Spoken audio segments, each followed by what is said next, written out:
Dopamine. Are you addicted to it? You get dopamine hits when you scroll through Facebook, when you look at YouTube shorts.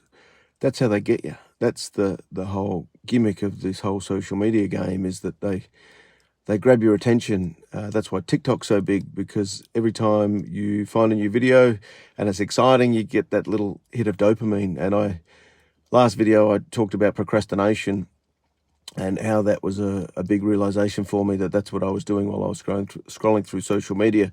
And the other thing it was giving me was that dopamine hit.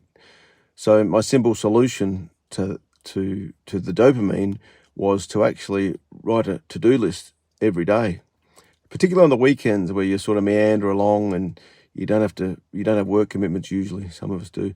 And you write a list, and as you tick things off the list, you actually get a dopamine hit. And that's the best sort of dopamine hit, because you're actually achieving something. You're ticking off a potential goal, or a thing you had to get done around the house, or some sort of project that you're working on outside to sort of for a side hustle or anything like that.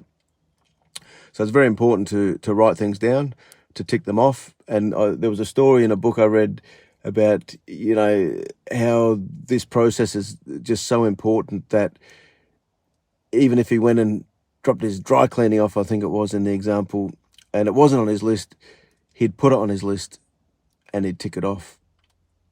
So now my whole weekend is just a series of things I need to do on a list. And it is true, you do get a big dopamine hit when you cross them off, and you just get so much more done instead of scrolling mindlessly through sort of YouTube and YouTube Shorts in particular. And they suck you in big time. They're addictive. Also Facebook, which I don't have a lot to do with anymore, to be honest.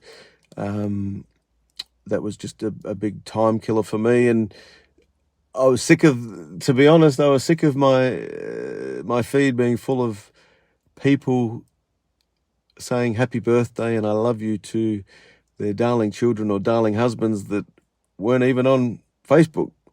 So it's a bit of a facade in my opinion, but that's my personal perspective on that. But to-do lists, goals, set them, do them. You'll get the biggest dopamine hit and you'll actually become way more productive. Have a great day.